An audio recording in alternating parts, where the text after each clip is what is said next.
What's up, everybody? It's me, Alex, or IHE TV here. I don't know, this is, I guess, the first video on this channel. I need a place I can put things that isn't IHE, that isn't jar, that, like, you know, videos that are a bit easier to make, things I can just, you know, slop out there, you know, a bit of slop, a bit of reaction content, you know what I'm saying? As of today, of me recording this, it's what, 9 p.m. right now. This Destiny 2 The Final Shape reveal stream has dropped. I haven't seen anything about it. I haven't seen any posts, I've been off social media the past few hours, so I don't know what is revealed in this. So this is my pure, unfiltered reaction to whatever is going to be revealed here. As you can probably see, I've got this in the Adobe Premiere right now, so I can pause it and stop and start it at any time. It might not be the best quality, but whatever, dude. You can watch the full reveal stream improper in the description if you prefer that without my commentary. Let's do this. We're starting with Joe Blackburn here, game director. Let's see what they have for us. Games, as long as I can remember, they're a core part of what makes me who I am. I believe there's this deeply rooted, often unstated mission of games to keep adventure alive. Keep adventure alive. Cool set, to be honest. I like this. Like the background and everything. Gonna see all the crew. Rooted, often unstated mission of games to keep adventure alive. In 2014, Bungie set out to start a new adventure. Heroes awakened on a desolate planet. A silent god set in our sky. And it wouldn't be long before an ancient enemy, shrouded in darkness, showed up at humanity's door to destroy us. Over the years... What do you mean it wouldn't be long? It's been how many years? The witness or whatever has been coming for so long. I guess a bit of context for those who might not know. This stream is kind of a big deal for this game. There have been a few low points in the stock market cycle of this franchise where, like, some expansions, like, the community opinions are really low, others are quite high. Yo, it's saved, blah blah blah. But we're currently, before me watching this, we're in a point where the community at large is kind of anti the game, or at least getting tired of it. There are huge problems that have revealed themselves. There was this ridiculous article released a month ago or so, kind of vaguely addressing the failings of Lightfall and the story delivery, and they're trying to pass it off as if it was like an intentional experiment with the storytelling model, despite it being the penultimate expansion and it just being like the worst possible time to attempt something like that. But I guess here we are. Our heroes would shape a story far greater than anything we could have imagined. Players would explore deep into the depths of Venus, hunting a machine god that controlled time itself. They'd invent ways to combine their mythic weaponry and their paracausal abilities to stand alone against monsters that took others, an entire elite squad. They'd race alongside their friends far into the early morning into halls of an ancient city where only a select few emerged victorious at dawn, clutching the heart of a dragon. But most importantly, they'd bring their friends and their family into this world. I forgot about this advertising stuff.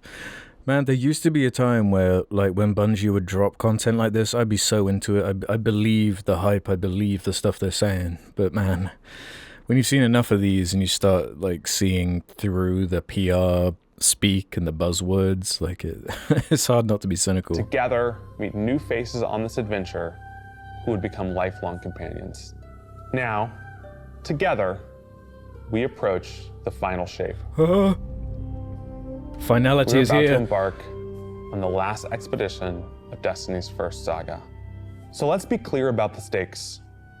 In the final shape, you will go inside the Traveler. The journey will be difficult. And what awaits you on the other side of this trek is nothing less than the deadliest entity we have ever faced. There will be no open betas. There aren't going to be any guides on the internet telling you how to handle what's to come. Whether you've been with us from the beginning, joined us somewhere along the road, or are looking at Destiny for the first time, Anybody who shows up on launch day is going to be greeted with this same uncharted world, a vacuum-sealed experience begging for you to be the first person to peel it open. Vacuum sealed's an interesting way to phrase it. I guess they're trying to emphasize that this, you can jump into it without it being a part of anything else. They've always kind of struggled with that, the onboarding, and I know you see posts in the subreddit sometimes about how atrocious the onboarding is nowadays, and I don't know. This is so curious to me. Like, man, how do they spin the Lightfall PR and those awful optics from that and conclude this? My gut is telling me that it's actually impossible to conclude this in like a satisfying way this far along the road, but like, okay, I'll engage with this in good faith.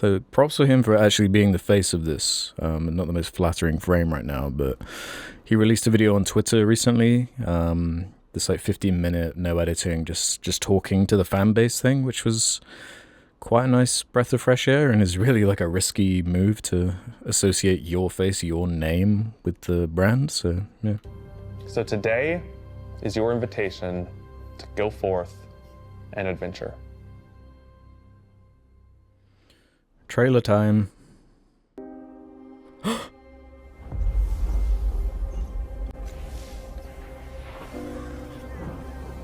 It's like Destiny 1. Let's revive Kade. Hooray!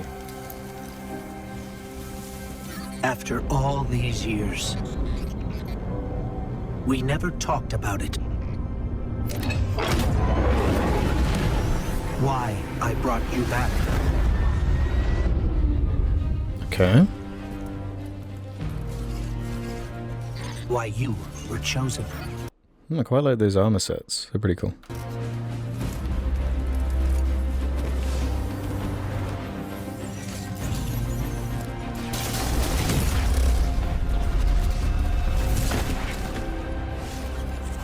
The truth is, I didn't know then. It was just a feeling. They certainly pay lots of money for these pre-rendered trailers, huh?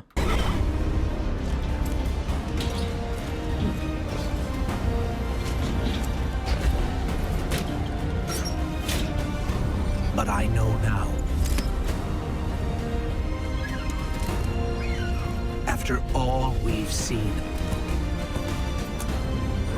all we've lost, this fight might be our last. It won't be. It's not going to be the last. So I'm asking you, It was our new enemies that look like rock type things. one last time, to rise.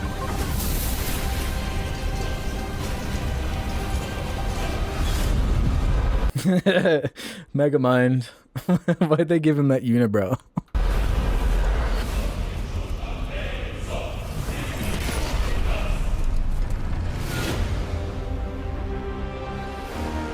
Yes, pre-order. Pre-order, everybody. Get the best edition. What are they going to show, man?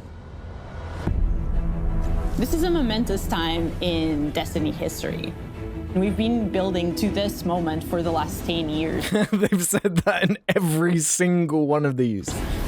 The final shape is the conclusion to that journey. This is a moment in This guy. gaming that as a developer you just don't get very often.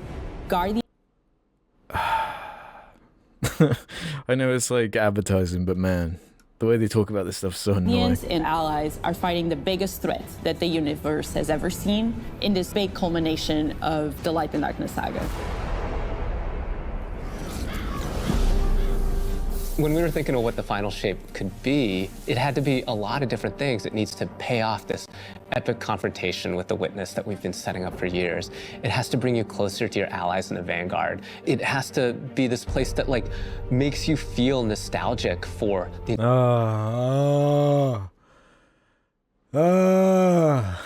God damn it. Why is it always going to be whipping out the N-word? entire journey you've been on. When we were resurrected by ghosts at the very beginning of this story, we didn't know why, but it was for this. The Traveler is asking us for help, and it's our responsibility.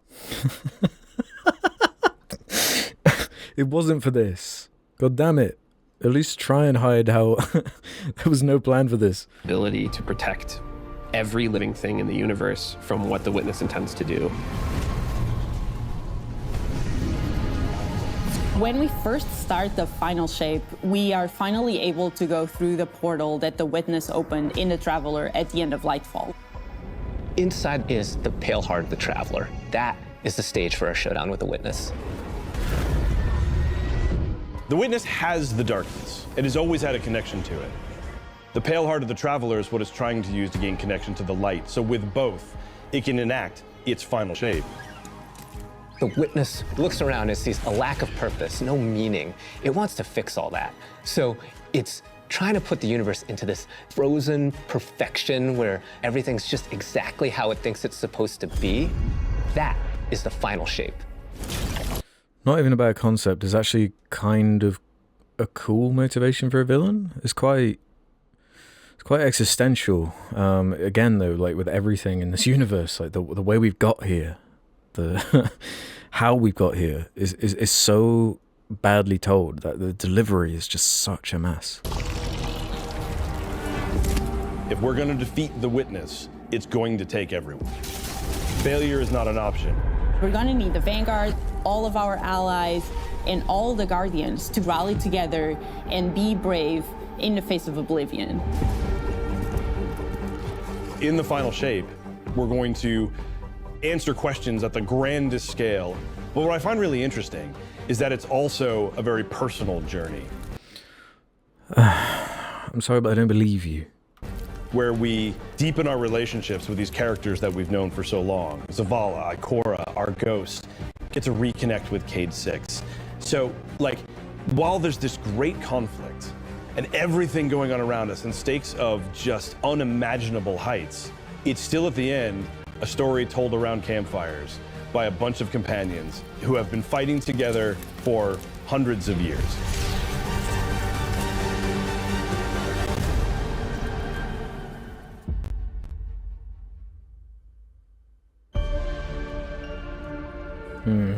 In the final shape, we're going through the portal that the Witness has opened up to confront it and stop the final shape. Inside the Traveler is this infinite, vast, unknowable, and we're landing on the Pale Heart, which is a fraction of really what is inside the Traveler. The Pale Heart is weird. Good. Get weird, man. It's a little strange, it makes you feel a bit uncomfortable, and it is also just so cool and artistic in the best way. The Witness entered well ahead of any Guardians, and so it's had time to kind of shape what's there. When our Guardian enters, the rest of the Pale Heart starts getting shaped also around what we've experienced. What did I tell you guys?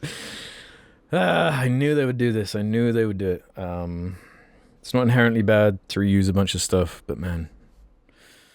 And a lot of this imagery is it's definitely a step up from Lightfall. It's just like, is this mostly a compilation of like old environments? Is that the reason you've come up with this framing? This is the Traveler recreating the world in front of you as it saw on your journey. One of the most memorable locales from Destiny's past is... Let me hear that one more time. One of the most memorable locales from Destiny's past. Oh my god. Why? Is the... Well, I know why. They've already made it. The D1 tower. It's really a labor of love from the Destiny team. The final shape means so much to everyone who's building it, and I think players are really going to be able to see that. The Pale Heart is our very first linear destination that we've ever done. I would love it if players... What do they call it? A linear destination. Linear destination. Very first linear destination that we've ever done. I would love it if players felt that they began their journey. This is kind of cool. This is more what I was kind of getting at in that Lightfall video. You know, it's post-apocalyptic. There's some color. It actually looks like a Destiny environment. In a place of safety and feel it. Again, with this different color palette entirely, it's all like apocalyptic, dead looking. Like again, this looks cool. Escalate in danger. Got those skyboxes going on. I like that. In surrealness, because there is this beautiful evolution of the space. They see things that are, again, pretty cool. Like I've no problem with Destiny getting weird, just not Lightfall weird, please. more and more wrong. Wait, is that taken? There's not. I'm gonna place the bet right now. There's not a new enemy faction. I just can't see it. As they begin to go towards the Witness's monolith. It's kind of this omnipresent, foreboding thing off in the distance. The weirdest things happen as you get closer to the monolith in the form of reshaping. Kind of like deconstructing things and putting them back together just wrong. The sense of scale you get out there, like as you're exploring these spaces and you're jumping on these reshaped cuboids of Earth, you feel tiny as a Guardian. You feel alone. That is one thing they have been consistently good at, is making you feel small and tiny, and the environments feel quote unquote epic. Feel like you are not the force to be reckoned with that you have been. You're not the God Slayer right now. You're just this little person jumping from these massive pieces to massive pieces. One of the things that we really tried to also capture is that the Witness keeps throwing everything it has at you. And so you're going to fight these new enemies, the Subjugators. Oh, whoa, maybe I gotta eat my words right here. Subjugators are the new unit you're gonna be facing. Unit. Okay. So it's like Lightfall, there'll be 1 or 2 new units. In the final shape. They have an enhanced power set. They're performing stasis powers and strand powers to face the Guardian, well, in support of all the other enemies you're fighting too. They bring something entirely new to the battlefield, which is kind of this element of control. They're back there pinging away with stasis abilities, throwing crystals at you, freezing you in place, tangling you up. So what, there are 2 variants of these guys, it looks like. We're focusing you on the campaign and only the campaign. It's the most important thing in the universe at that moment. You have to stop the final shape from happening. And for that, we do need the help with our allies. And so we're going to Rest in peace, Lance. Gonna miss you, man. make sure that the core Vanguard team gets back together. Zavala and Ikora and Kade. The campaign is just the start of the Pale Heart.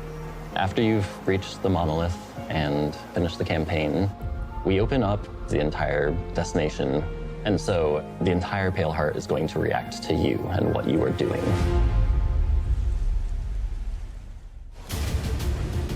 The campaign in the final shape doesn't really end with the final mission. The raids are where you defeat like the big Raids? What do they mean in general of the franchise? Bosses. So it's only natural that when you are going to confront the Witness, you're going to do that in the raid. Okay, they're getting that out of the way. Just addressing that the Witness confrontation will be in a raid. I guess it's not going to be a... I guess it probably will be like a Taken King situation. Maybe have a boss fight, and then his spirit goes somewhere or something abstract like that. But that might not be enough. This is a moment where we need to rally all Guardians to be able to overcome the final shape and the Witness.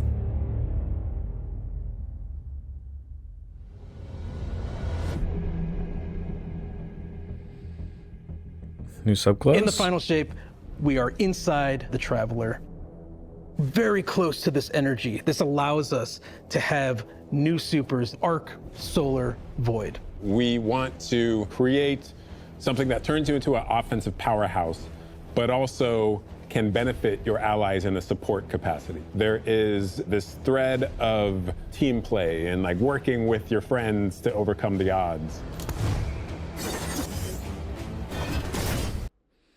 Yeah, give me an axe. Give me that Titan axe. The Warlock Super is this ultimate expression of solar energy coursing through your Guardian. This Solar Warlock Super is a callback to Radiance from D1. Other than Golden Gun, this is the only other first-person super in Destiny right now. Your melee's like all of these projectiles going off, doubling the amount of projectiles. Your grenade almost being sentient as it searches around, and then it hits a character and bounces off and goes to... Kind of a shame that it's not a new Darkness subclass. That was, I don't know, we had Stasis, Strand. It would have been cool to have 3 Darkness, 3 Light, but I guess this is better than nothing. Another one, and you're so overflowing with this energy that you are also giving it to your allies, allowing them to have their solar weapons supercharged, applying Scorch when they're shooting. The new Solar Warlock aspect, when I cast my Rift, it is going to create this little solar soul that when it sees an enemy, it launches part of itself out and hits the enemy and explodes and scorches them. It just feels very alive. Come on, but I don't care about Warlocks. What do Titans get, man? Twilight Arsenal. It's a layered super. This is the only ranged one-off offensive super for Titans in the Yes. game. The Titan jumps up into the air, summons this giant void axe, throws it, summons another one, throws it, summons another one, looks at a different group of enemies, throws it. So it's kind of like that Warlock one. And when these axes fly through the air, they stick into the ground or an enemy, do their void gravity thing where they suck a bunch of energy and enemies in and then explode. But that doesn't destroy the axe. The axe sticks around and you and your allies can go and pick up that axe and start wailing on enemies with it. It's pretty cool. This super is insane to me. The Void Titan aspect, I press and hold my grenade button to consume my grenade and turn it into the shield. The more damage it takes, the more it charges up, and then I can release that, and it creates this blast that deals massive damage. Again, kind of a fun idea. The Hunter Arc Super. Arc is all about finding the shortest distance between 2 points. The Hunter kind of rears back, takes this knife, and throws it across the world, and then is able to blink to its position, do the slash that just decimates anyone nearby. One really great thing about that is not just you do it once, but you're able to do it 3 times, along with devastating attacks each time you do it. The Hunter has an aspect. We take our staff, we twirl it in the air, which propels us upward. It creates this burst, which amplifies you and any allies near you. It almost makes it feel like you're playing a fighting game, right? Like these combos that you're chaining together to do these different moves. It like takes that sandbox to the next level. The more aspects we have, the more capable we are to do that. It feels like you're like riding the lightning, you know? Like that instantaneous, like... That was good, but I think it's more like... You know? I like it, I like it. I like these guys, they got charisma.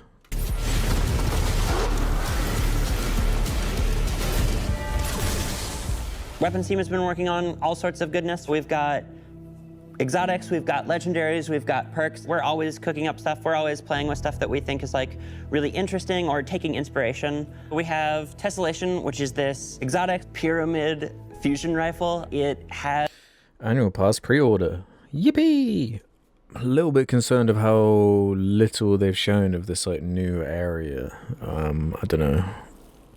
I never know with them, like what are they trying to hide and what is actually like supposed to be a cool surprise. Has the really intriguing property of adapting your Guardian's current damage type. This will be the first time that you can run a weapon that can adapt to be Strand or Stasis in the energy slot. So you'll be able to run an entirely Strand or entirely Stasis loadout.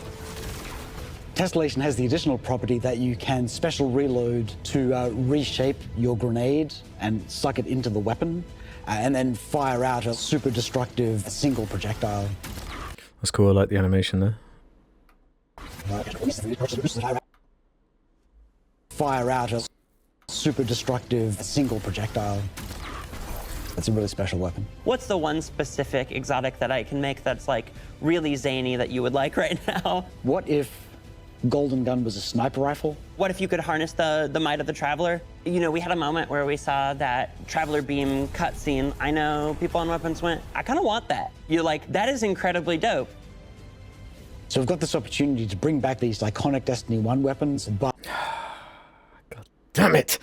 Destiny 2 should have all of Destiny 1 in it, and that's the truth, man. But really turn it into something that feels unique in Destiny 2. We have to bring... They get I mean, it's awesome for them and their bottom line. They can just like sell everything again, but it annoys me so much. It's like I've already got these weapons before. Kvatstav into the fold. The Red Death exotic pulse rifle. And Dragon's Breath. Burn the world, burn it all. In the final shape, we have new weapon subfamilies coming, broadening what existing weapons can be. Really like bordering on exotic functionality. So for example, we've got a rocket pistol sidearm subfamily. We always liked the special ammo sidearms. This fires tiny, slow-moving rockets. They hit very hard, do a bit of AoE damage. They have a mixture of regular weapon and rocket launcher stats. We're also doing a new support weapon subfamily. The support frame auto rifle is a type of legendary auto rifle. It'll let you switch seamlessly from... I'm just absorbing these environments, trying to see like what I recognize from where and whatnot. Firing at enemies to healing your allies. I'm really excited to bring it to dungeons and keep my team alive, honestly. The weapons team is always coming up with new ideas. We've got a ton of new cool stuff coming over the next few years, and some new and really wild ideas, which we're pretty excited about. The next few years. New cool stuff coming over the next few years, and some new and really wild ideas, which we're pretty excited about. They need to clarify like what is going on post this. I'm just confused, like what is actually being wrapped up and what is continuing. Take a load off. We've got a lot to cover. This place is only big enough for one dashing hero type, and that's me. So I'm back. Hey, you two, give me a sec.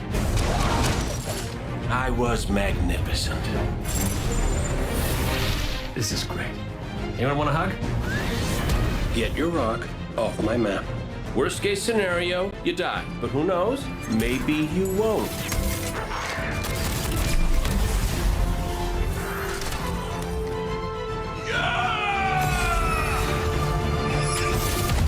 It's a shame like all of this is pre-rendered stuff and he like barely did anything in the game.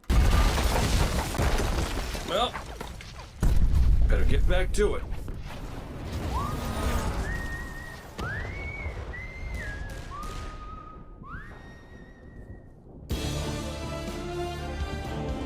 In this moment where we're driving to the end of the Light and Darkness saga, it's great to see Kade like return to this world at this moment with all this change about to culminate with this confrontation with the long-standing enemy, the Witness. Kade is the quintessential hunter. His presence casts such a long shadow over the story of Destiny, whether it was when he was alive or when he was dead. What Kade goes through in this journey, how he serves as a catalyst for the other characters.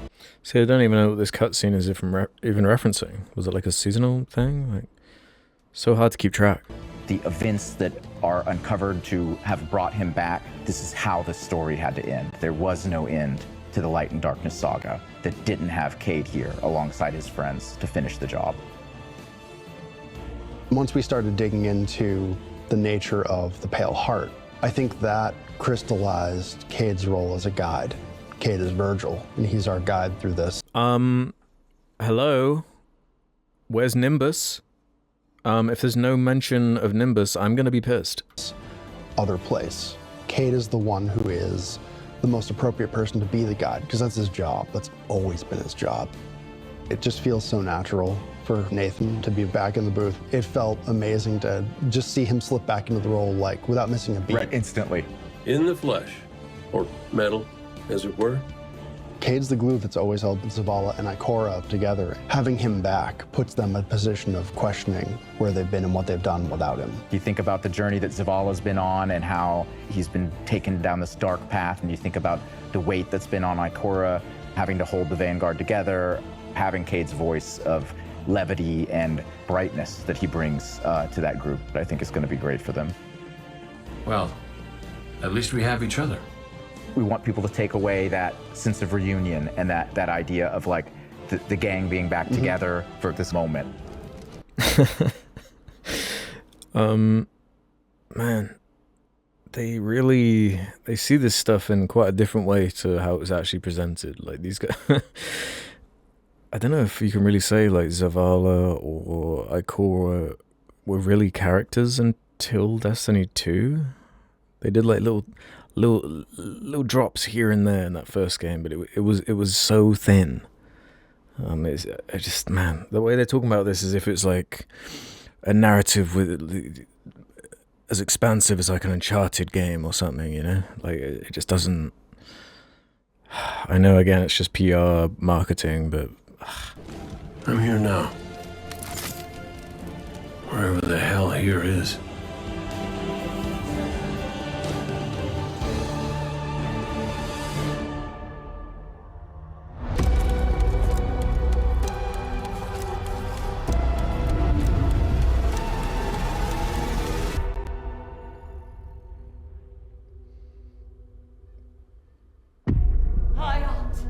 Guardian, the Witness poses a dire threat. And the Witch Queen holds the answers we seek. What's the new? Is that everything from the final shape then they're willing to reveal right now? Because I don't know, man. But only if we contend with her sister, Xivu Araf. It rests with me. Will you come back from this? Do not be afraid.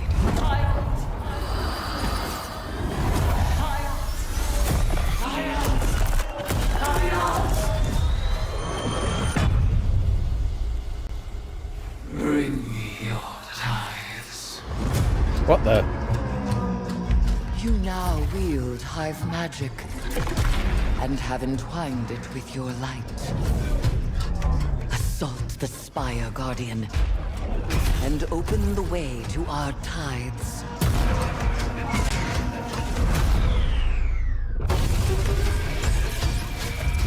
Let them know fear. The death of whispers, and they do whisper. Fight in my name, Guardian. Every opponent you defeat strengthens me.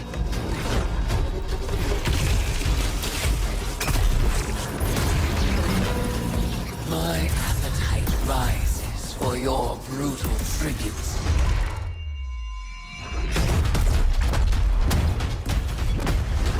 Let us show her what it is to be Hive.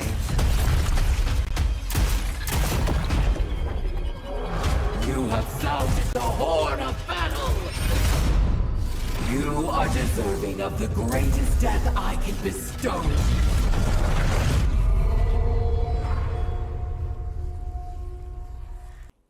Season of the Witch. What is this? The penultimate one? November. It seems a long time. Man. Season of the Deep, which was the one just before Season of the Witch, I guess. I played the whole story, did the activity a few times, the deep dive thing. Just wasn't about it. Like you're in these underwater sections where you're like moving slow, and it's just not very fun. I hope they're not limited by something like that with this. The Season of the Witch is our opportunity as players. We've been annihilating and breaking Hive spells, and now we finally get to cast them. At the end of Season of the Deep, we learn that Savathun has the key to getting into the portal that we need to go into. That means we have to go find Imaru, her ghost. Imaru's like, not so fast. We've got a bigger problem first, and that bigger problem's name is Xivu Araf. If we fight her, she only gets stronger. Eris has an idea. It's a really good It's idea. a wild ass idea, yeah. She determines like, well, the best way to fight fire is with fire.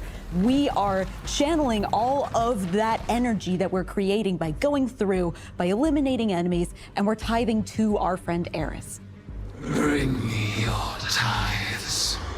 what does that mean for the characters and the player to kind of like be like Savathun?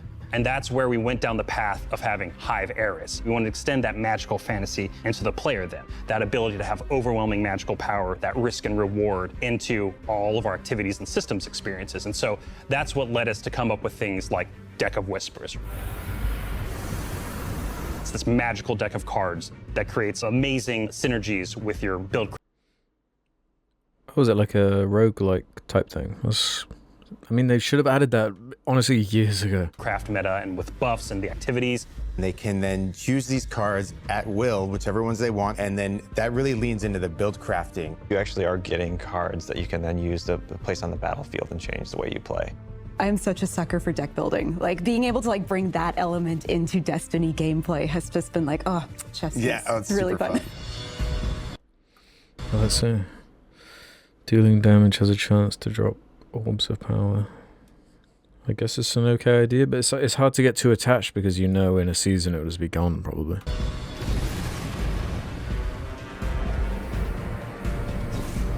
So we've got 2 brand new seasonal activities coming with Season of the Witch. We've got Altars of Summoning and Savathun's Spire. Savathun's Spire is our new 3-player offensive. You're doing a lot more with the Lucent Hive magic, but it's got a high amount of combatant density. It's got additional random encounters that you can come across. The Witch's Spire itself, Savathun's Spire, was like her reliquary for all these different magical experiments as she was learning the light. You're there in order to learn as much as you can in order to become a master spellcaster, right? To become like Savathun. The Altar of Summoning's activity is really exciting because you can spend like 20 minutes in it or you can spend 2 hours in it. It's a 3-player experience that you can hop in and hop out of. As you're going through this activity, you're filling the tithing bucket. As that tithing bucket is filled up, you'll get progressively more rewards. And then finally at the end, it'll cash out and you'll get a whole mess of rewards.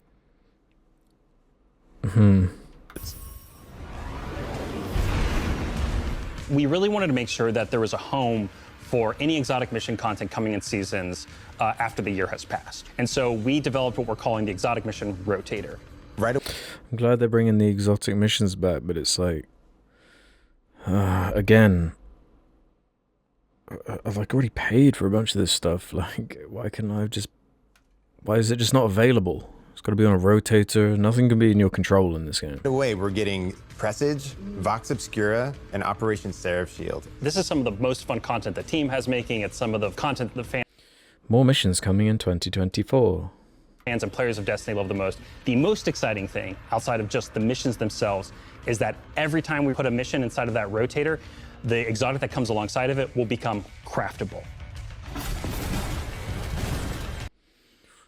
I just don't care about the crafting in Destiny, I'm sorry. It's not very fun.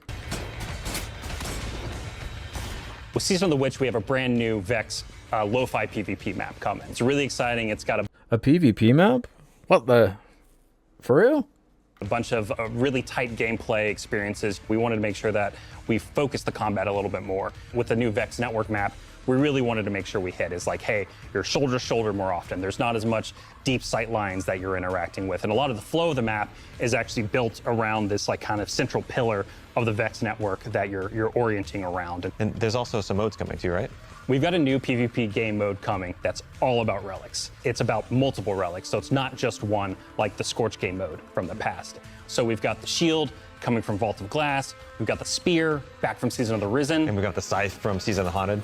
Yeah, so you're gonna be reaping Guardians with that thing. It's a lot more tactical gameplay.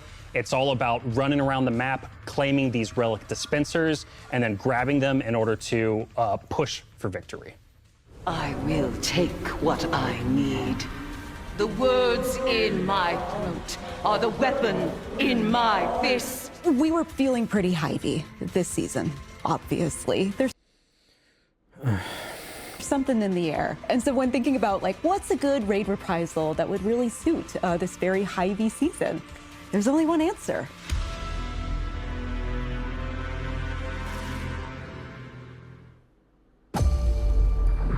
Crota's back. Crota. I have seen what the Hive call a god.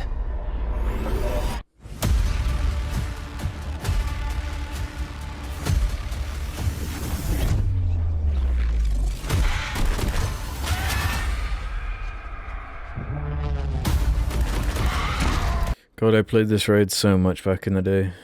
It's not even like one of the best. It was one of the worst raids, to be honest.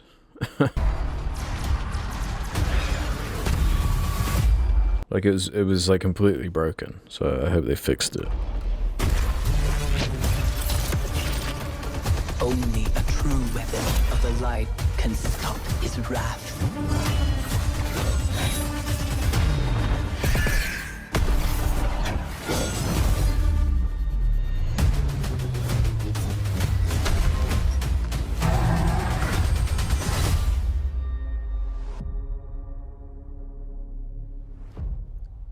Okay.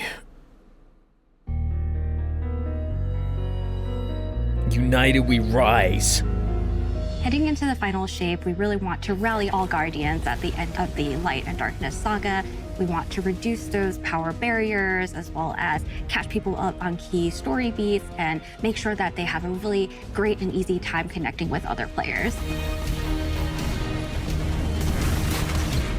In the final shape, we're trying to find ways to make power more simple and easy to understand, and also lowering the barrier to entry. It's going to make it easier for players who have not been able to jump into game easily because they were held back by the challenges in grinding for the power levels that are required by these different activities. One of the major changes that's going to be happening starting with the final shape is there are going to be a certain number of activities that are going to be power fixed. So it doesn't matter kind of what power level you are going into it, you're always going to be able to approach it. There's still going to be tiers of difficulty that you can do, things that are just meant to be experienced a certain way. Things like Nightfall strikes that will still have power enabled, and that's where we're really going to focus the whole power climb. The raids, the contest modes that everybody loves to engage with, that experience is fundamentally going to be staying the same. I'm excited for this because I think there will be a lot more clarity for players in terms of understanding the relative difficulty of things, where they sit now in the spectrum. One way that we're trying to do that is making it easier for new players to engage with you.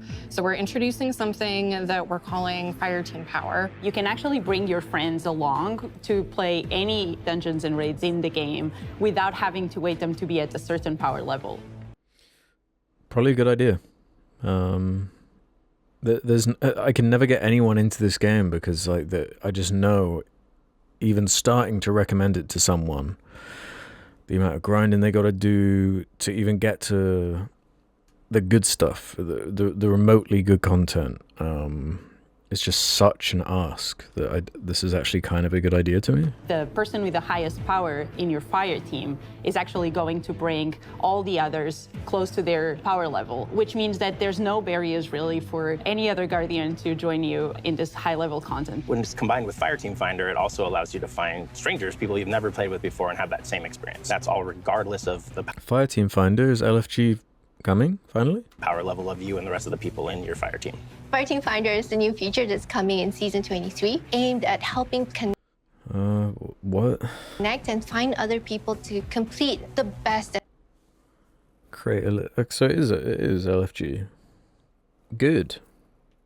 I hope it works. And most aspirational content in Destiny. We have a tag system that allows players to be able to say, well, this is my playstyle. I'm really chill. I'm anti-sweat. I'm just really here to have a good time. Exactly. Tags really allows players to show a little bit more personality, show a little bit more about what they're about. I think what's really great. Hello, friends. Smile, smile. Beginner friendly. Strong. Experience requested. About it is with this launch, we're also looking at including inclusion tags. As an example, one of the inclusion tags that we have are for colorblind players. Hopefully the inclusion tags will bring players closer to finding their community and even closer to the people that they're playing with. So once a listing goes live, players will be put into a listing lobby where players can gather, they can communicate with each other. So we want to Good. This is such a crucial feature this game needed 5+ years ago, to be honest. to make it as convenient and as easy as possible for players to not just sit and stare at a screen for a long time while their listing actually fills up. As a gamer who's typically more solo, I'm especially excited about this because it really is about helping reduce that anxiety Thank you. Yeah, you're talking for me right now. and burden that comes with trying to make a new connection.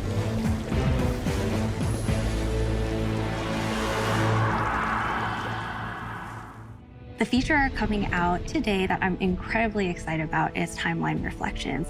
Essentially what we have done is we've went back to previous expansions and pulled out missions that we felt really represent key narrative beats within our story. We are going to have a mission for Forsaken, mission for Beyond Light, as well as a mission for Witch Queen. Thanks for the memories, Guardian. The neat thing about these missions... That's just a good idea because outside of the Witch Queen, most campaigns only have one good mission anyway, so that's kind of all you need. Is they're not going to be like one-to-one for how you would experience them in the campaign. You're also going to get additional pieces of narrative fed to you to like identify like, hey, this is why it's important that this happened, and here are the people you met along the way. A really big one that's really timely for Final Shape is Kade's last stand from Forsaken. This is a moment that... Again, though, this wouldn't need to be mentioned if it wasn't Sunset originally. that a lot of players, new and old, are going to come back to Destiny. I think this is just the right time to introduce features that are going to allow those players to jump right in and find people to play with and enjoy this content regardless of their power level.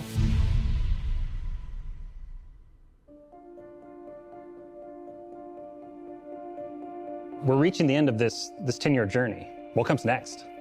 The episodes. The episodes? This whole structure is giving me an episode. And the new way we're going to tell stories moving forward.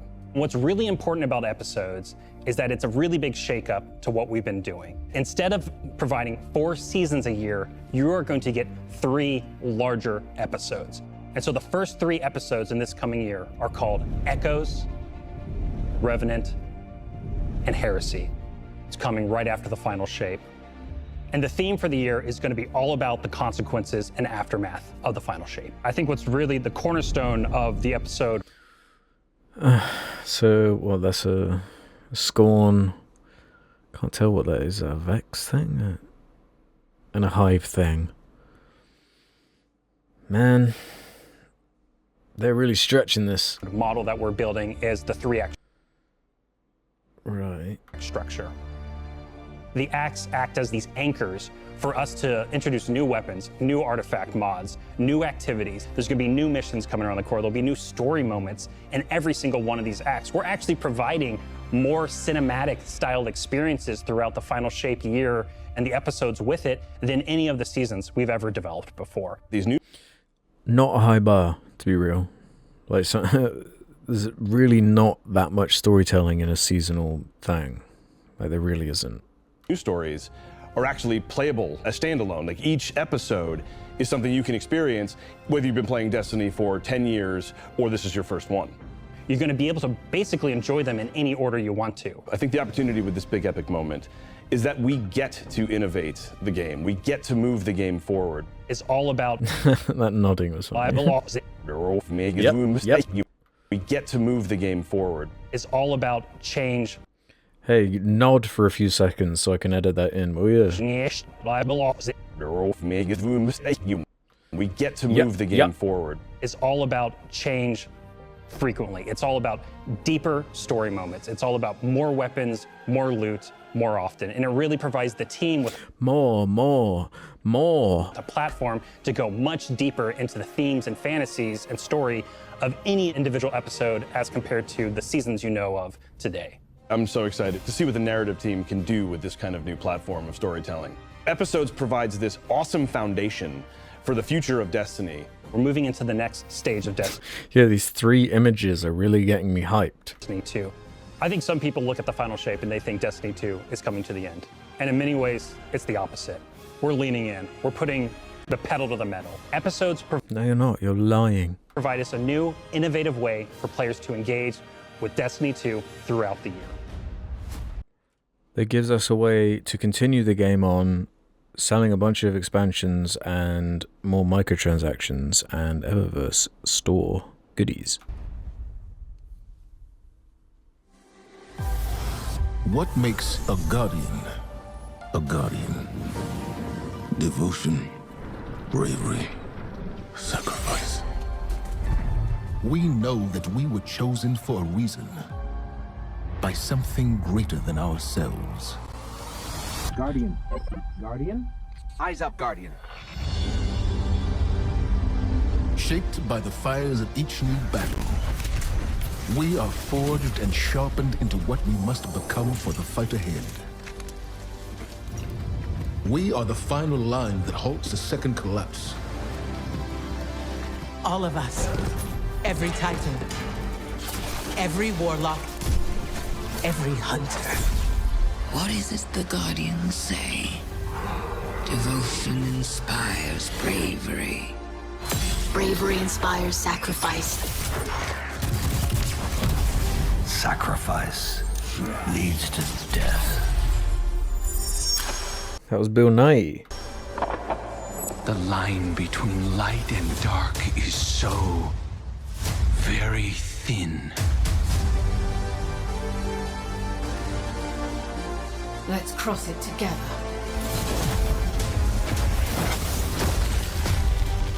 There are things out in the dark that only the dark can overcome. Trust me. You've heard the stories of the Traveler's sacrifice, of darkness descending upon humanity.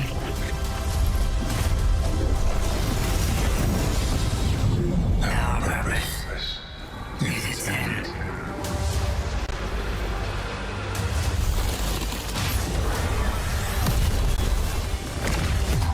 This time, there is no escape.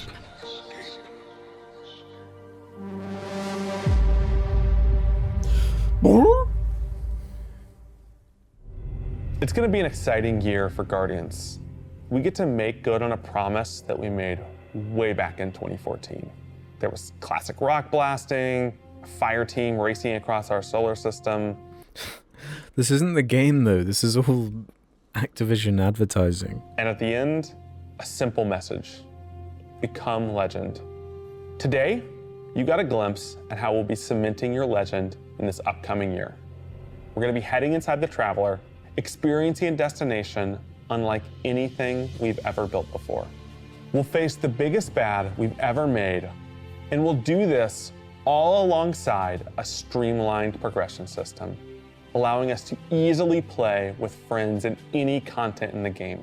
And as the dust settles in the final shape, we're going to continue our legends in Echoes.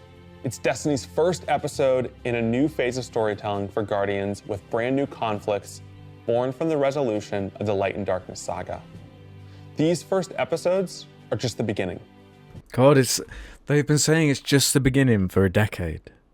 It's such an awkward, like clunky way they've got to structure this stuff. It can't be just about the expansion. It's got to be about the next year to have you hooked in. And man, I don't know. Let me get to the end here first. But if you're chomping at the bit to see how the Light and Darkness saga is going to kick off the future of Destiny 2, we've got a ton of great content for you to jump into today. Going live after this, we've got Season of the Witch, with a new story, new weapons, new armor, new activities, and new PvP content, all alongside a series of story catch-up missions, allowing any of your friends to jump into the game and get up to speed on what's happening in this world. Then, next week, a brutal reprisal of Crota's End is going to join the ranks of our aspirational content. I can't wait to see you all in the Throne World as we learn more about the final shape and how we can stop it.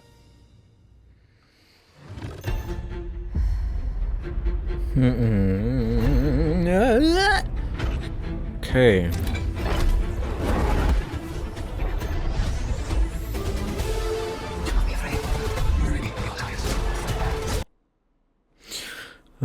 I think that's it then, huh?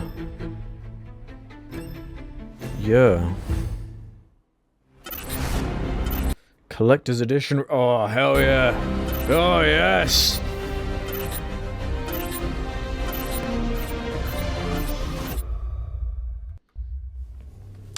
When we create this is the important bit. Collector's edition, we try and recreate items from the universe for players to enjoy outside of the game. So this year we're doing a Destiny 1 tower. We really tried to work hard at thinking about 10 years of Destiny and how best to encapsulate that experience. Even as the game dev who've worked on it since day one, like I think having it be the tower is super exciting for us because it's going to kind of catalog your journey of a player from when you first started playing. Whoa, it's that place I remember. Destiny all the way to now. The tower, it's kind of like the beacon in which you're a place you can call home. You get the tower, and then there are actual figures of the Vanguard mentors that accompany that architectural model. And there's a lot of like hidden messages and hidden things. There's I love quotes like that. Just talking bollocks. Model. And there's a lot of like hidden messages and hidden things. There's gonna be some fun surprises. We're always trying to push the envelope. And so we've been playing a lot with magnetic locks and sound effects, and lights. Magnetic locks? Just sort of make this experience as a whole really special. It's sort of the perfect symbol of Destiny. I'm so excited. It's the perfect symbol. A A grey tower. A grey, vague mess of angles. Destiny, I'm so excited for it. Me too.